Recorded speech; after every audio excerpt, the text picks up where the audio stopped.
My dear friends, my dear masters and my dear God's, శ్రీకృష్ణుడు 4 ఏళ్ల వయసులో ధ్యానం మొదలుపెట్టాడు. నువ్వు ఎప్పుడైనా మొదలుపెట్టిన ఆయన? హనుమంతుడు 2 ఏళ్ల వయసుకి మొదలుపెట్టాడు. నా చిన్నప్పుడు ఎవడు ఈ విధంగా నాకు చెప్పలేదు. ఏ స్కూల్లోనూ నాకు ధ్యానం దొరకలేదు, ఇంట్లో దొరకలేదు, బయట దొరకలేదు. కనుక నేను ఇది అధ్వానంగా తయారైను. కానీ నేను తయారైనట్టు మీరు ఎవరు తయారు కాకూడదు. మీరందరూ కృష్ణుడు హనుమంతుడిగా తయారు కావాలి. అంటే చిన్న పంచే ధ్యానం మొదలుపెట్టాలి. ప్రతిరోజు ధ్యానం చేయాలి. ప్రతి ఒక్కడు ప్రతిరోజు ధ్యానం చేయాలి. ధ్యానం చేస్తే ఏమొస్తుంది? 5 విషయాలు వస్తాయి. ఆరోగ్యం వస్తుంది. తర్వాత ధ్యానం చేస్తే ఏమొస్తుందంటే మంచి ఆలోచనలు వస్తాయి. మంచి ఆలోచన అంటే ఏంటి? అందరూ బాగుపడాలనే ఆలోచన. చెడు ఆలోచన అంటే అందరూ చెడిపోవాలి, నేను ఒక్కడే బాగుపడాలనే ఆలోచన. అది చెడు ఆలోచన. మంచి ఆరోగ్యం వస్తుంది, మంచి ఆలోచనలు వస్తాయి. మూడవది ఏమొస్తుందంటే మంచి వాక్కు వస్తుంది. నోట్లోంచి మంచి వాక్కు వస్తాయి. నోరు మంచిదైతే ఊరంతా, నోరు చెడ్డదైతే ఎందుకు శత్రువులు ఉంటారు? మన నోరు మంచిది కాదు. మన నోరు మంచిది కాకపోతే ఊరంతా చెడ్డవారే. మన నోరు బాగుంటే ఊరంతా మంచివారే. ఆ వాక్యం ఎక్కడి నుంచి వస్తుందంటే ధ్యానం చేస్తే వస్తుంది. ధ్యానం చేస్తే ఆరోగ్యం వస్తుంది. ధ్యానం చేస్తే మంచి ఆలోచనలు వస్తాయి. ధ్యానం చేస్తే మంచి వాక్కు వస్తుంది. ఇంకోటి ఏమొస్తుందంటే ధ్యానం అంటే మంచి నడవడిక వస్తుంది. నడవడిక అంటే వ్యవహారం. ఎవరితో ఎలా ఉండాలి, ఎక్కడ నుంచోవాలి, ఎక్కడ కూర్చోవాలి, ఎక్కడ మాట్లాడాలి, ఎక్కడ మాట్లాడకూడదు, ఎక్కడ ఆలోచించాలి, ఎక్కడ ఆలోచించకూడదు, ఎక్కడ సహాయం చేయాలి, ఎక్కడ సహాయం చేయకూడదు. ఉదాహరణకు ఎగ్జామినేషన్ జరుగుతుంది. పిల్లలు స్కూల్ టీచర్ తెలుసు ఆన్సరు. ఎగ్జామినేషన్లో స్కూల్ టీచర్ చెప్పచ్చా? పిల్లలకి చెప్పచ్చా? అది సరైన వ్యవహారమా? అంటే నేను వాడికి సహాయం చేస్తున్నా అంటే సరైన వ్యవహారం కాదు అది. ఎగ్జామినేషన్లో టీచర్ స్టూడెంట్కి చెప్పకూడదు. ఎగ్జామినేషన్ హాల్ లేనప్పుడు అన్నీ చెప్పాలి. కానీ ఎగ్జామినేషన్లో ఎవరికి ఏమీ చెప్పకూడదు. మావాడే కదా అని చెప్పేసి ఎగ్జామినేషన్లో ఆ టీచర్ స్టూడెంట్కి అని చెప్పాడు అనుకో, ఇది కాదురా ఆన్సర్, ఇది కాదు ఆన్సర్, అది సరైన వ్యవహారమేనా? కాదు. చివరిది ఏమొస్తుందంటే జీవితం పట్ల సరైన దృక్పథం వస్తుంది.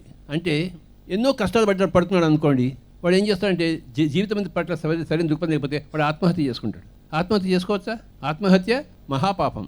వాడు ఎందుకు ఆత్మహత్య చేసుకుంటున్నాడు? వాడు జీవితం పట్ల సరైన దృక్పథం లేదు. 5వది ఏమొస్తుందంటే ధ్యానం వల్ల సరైన జీవితం, అంటే ఎన్ని కష్టాలు ఉన్నా వాడు ఆత్మహత్య చేసుకోడు. ఆత్మహత్య చేసుకున్నాడంటే వాడికి సరైన జీవిత దృక్పథం లేదు. ఆరోగ్యం ఉండొచ్చు, ఆలోచన ఉండొచ్చు, మంచి వాక్కు ఉండొచ్చు, కానీ వాడు ఆత్మహత్య చేసుకున్నాడు. వాడు ఎంతమంది గొప్ప గొప్ప వాళ్ళు కూడా ఆత్మహత్య చేసుకున్నారు. నేను ఆత్మహత్య చేసుకోవడానికి వెళ్ళాను ఒక రోజు. నాకు ఎంబీబీఎస్లో సీట్ రాకపోతే స్కూల్ తర్వాత హైదరాబాద్లో ట్యాంక్ బండ్ మీద తిరిగాను దూకుదామని చెప్పేసి. కొంచెం ఉంటే దూకేవాడిని. కానీ హుస్సేన్ సాగర్లో పొద్దున్నే చల్ల నీళ్ళు ఉంటాయి, వేడి నీళ్ళు కూడా దూకుని ఉండేవాడిని. ఆ చల్ల నీళ్ళకి భయపడి దూకలేదు నేను. నాకు చల్ల నీళ్ళు చాలా భయం. నాకు వేడి నీళ్ళైతే హాయిగా స్నానం చేస్తాను. సావకు కూడా నాకు వేడి నీళ్ళే కావాలి. నాకు నేను ఎందుకు ఆత్మహత్యకి ట్రై చేశాను? నా 15 ఏళ్ల వయసులో. ఎందుకంటే నాకు సీట్ రాలేదు మెడిసిన్లో. చూంటాను నేను. మా అన్నగారికి ఇంజనీరింగ్ సీట్ వచ్చింది, నాకేమో మెడిసిన్ సీట్ కాదు. ఇంక నేను ఎందుకు, నా బతుకెందుకు, దూకి చావడం మేలు. ఆ దృక్పథం ఎందుకు వచ్చింది నాకు? చిన్న వచ్చి ధ్యానం లేదు నాకు. చెప్పండి, చక్కటి ఆరోగ్యము, చక్కటి ఆలోచనలు, చక్కటి వాక్కులు, చక్కటి వ్యవహారము, చక్కటి జీవిత దృక్పథం. అంటే ఎన్ని కష్టాలు ఉన్నా వాడు చావడానికి సిద్ధంగా ఉన్నాడు, చంపడానికి సిద్ధంగా ఉన్నాడు. ఆకలి కోసం కోడి పిల్లని తినేవాళ్ళు ఉన్నారా లేదా? చావడానికి రెడీ కాకూడదు, చంపడానికి రెడీ కాకూడదు. అది సరైన జీవిత దృక్పథం.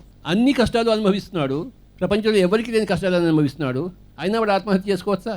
ఎన్ని కష్టాలు ఉన్నా ఆత్మహత్య చేసుకోకూడదు. ఎందుకంటే ఆత్మహత్య మహాపాపం. మనం చావకూడదు, ఇంకోటిని చంపకూడదు.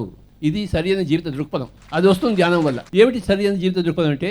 నో ఆత్మహత్య, నో హత్య, నో ఆత్మహత్య. ఈ 5 లాభాలు వస్తాయి. సరైన ఆరోగ్యం వస్తుంది, సరైన ఆలోచనలు వస్తాయి, సరైన వాక్కులు వస్తాయి, సరైన వ్యవహారం వస్తుంది, సరైన జీవిత దృక్పథం వస్తుంది. ఇంకోటి ఏంటి సరైన జీవితం అంటే? ఎన్ని సుఖాలు ఉన్నా ఒక్క క్షణంలో వదిలిపెట్టేసిపోవాలి. నేను వదిలిపెట్టాను, నాకు వేరే లోకం అవుతుంది, ఈ లోకం బాగుంది అంటే వాడికి సరైన జీవిత దృక్పథం లేనట్టే లెక్క. ఎన్ని కష్టాలు ఉన్నా ఇంకో 1000 సంవత్సరాలు బతకడానికి రెడీగా ఉండాలి. ఎన్ని సుఖాలు ఉన్నా ఇప్పుడే వెళ్ళిపోవడానికి కూడా రెడీగా ఉండాలి. Thank you very much.